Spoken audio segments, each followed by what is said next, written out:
Hello, and welcome to another edition of Rewind Wednesday, where I take a look back at movies from yesteryear.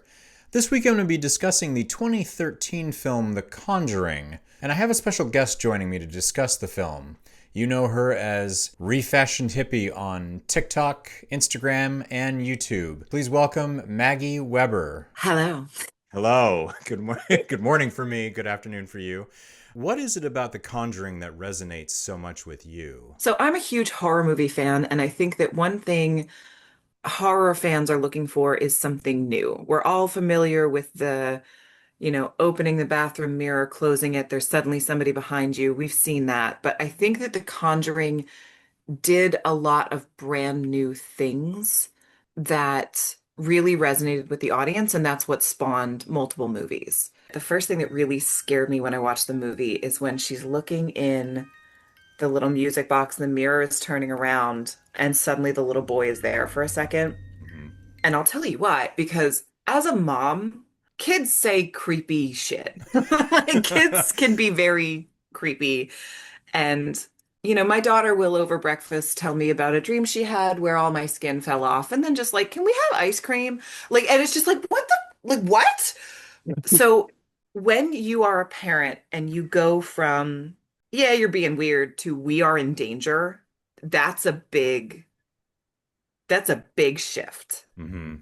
And like that fight or flight caveman instinct for a parent in particular can be very severe. Right. I really identified with Lili Taylor's character of just, I am alone, I am responsible for these children. And then when she gets locked in the basement and she is separated from her daughters, like that's you claw down the door. Like so Right. that's why I appreciate that this is not a Right. ghost story. It's a Right. story about a family who has a ghost. The hide and clap, where off in the distance, just out of focus, you see the hands coming. I'm like, ugh. The clap obviously is really scary because it's right, it's a figure right there. It feels like The Conjuring is a movie to jump into other franchises, both with the Warrens and with the Annabelle doll. Can you talk a little bit about some of those movies? Oh, sure. I mean, first of all, they're fun. And I think that for any movie, that's important. They are simply entertaining. The second movie, The Conjuring 2, it's fine.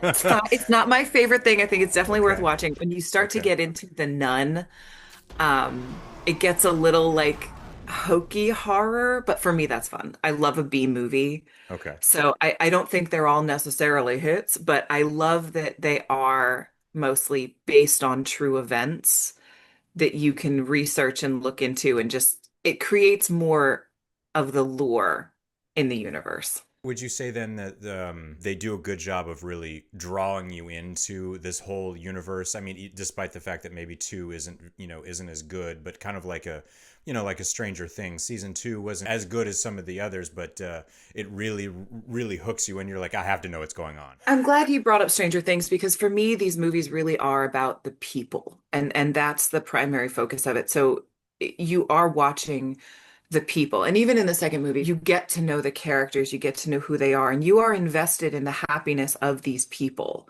which is important to you as an audience member. It's also important to the characters on screen, so you do feel a sort of kinship with them. You want it to work out because you care about who they are. And that is a real accomplishment for a horror movie because, any teen slasher has the pretty one, the slutty one, but they don't really do that with this. You feel like you're watching a real family because that's what it's based in. Yeah, that was my problem with something like Scream 7 that recently came out. I felt like, they were using sort of cardboard cutout, Yes. characters like paint by numbers. And I'm like, I don't know these people. I want to know these Yep. people because I don't feel anything for them. Like if they get killed, oh well. I do agree with you. I think The Conjuring does a good job of introducing us to a family, especially because we see them at the beach.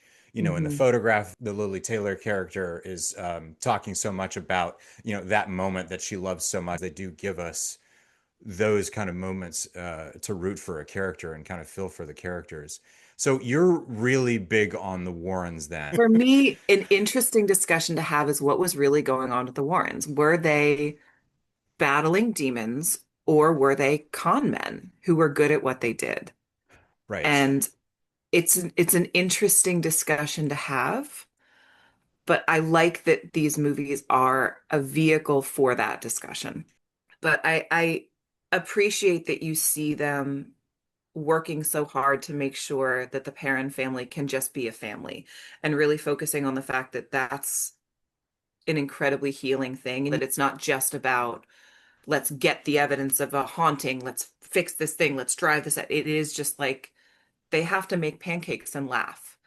Right. So Ed Warren stepping up and fixing the car and working on the heat in the home and just sort of taking on that protector fatherly role, and Lorraine Warren making sure the damn laundry's done. Like that is, I think, an incredibly important thing that you see through the movies too, is this the focus on just getting through life is also important. As horror films go, it's great in my opinion. I happen to really like haunted house stories, although this isn't quite that.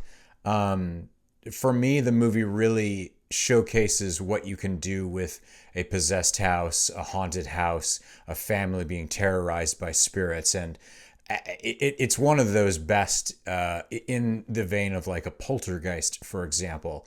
I think it's a terrific movie, and I highly recommend it.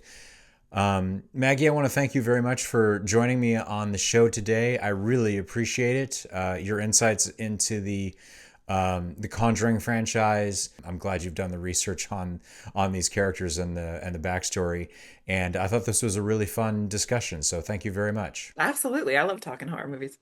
As always, thank you for joining me on this episode of Rewind Wednesday. Next week, I'm going to be discussing the 2019 film Ready or Not. Have a great week.